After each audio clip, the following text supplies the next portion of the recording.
Alright guys, we're back with the Aussie versus the Canadian, following up on our bullish position, and also just like with the previous one, I also want to raise a warning flag. I'm getting prepared to pull out. We had an amazing move all the way to pretty much where we're trading right now. We had about a 400 pip profit. At this point it's a little bit less than that. I think it's 390 pip right now. And we definitely want to keep, make sure that we can lock in that profit and not waste it in a serious downside correction, which is pretty much what I'm mostly concerned at this point. However, having said that, I'm still pretty optimistic because you can actually see for yourself. There was this very local, trading range. I'm talking about the purple system, the upper one. Right, where price broke, it was probably about a week ago. It broke the top key level 96.72, and that was pretty promising on the upside. At first, it continued to move upwards, but at some point it began to move to correct that movement. Right, it began to move downside, and as you can see, right, take a look at 2 days ago and also yesterday.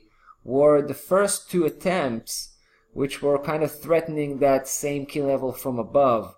Now you can see that this particular key level 96.72 had turned into a support.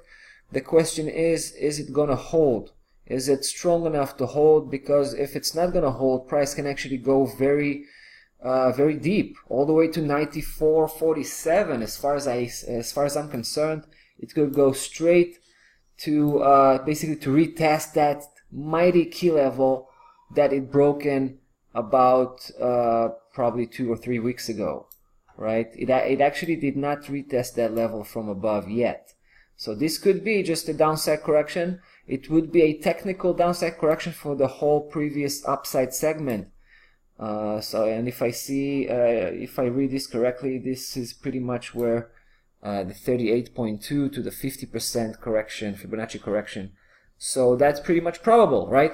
Now we definitely don't want to be there. If that happens, we want to take out the rest of the profit that we have here and move into a different type of opportunity. But like I said, I think there's a good chance that the 96.72 will actually hold. We saw that yesterday and the day before. It should be a strong support at this point.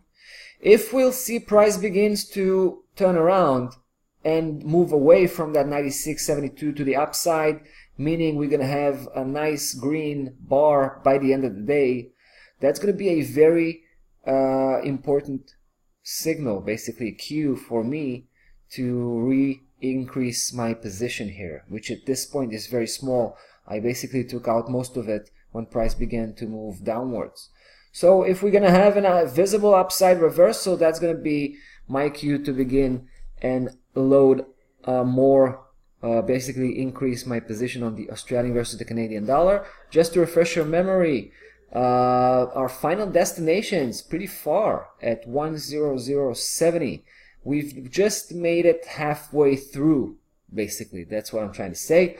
Should be interesting to see how things will unfold here. So yeah, that's about that for this now.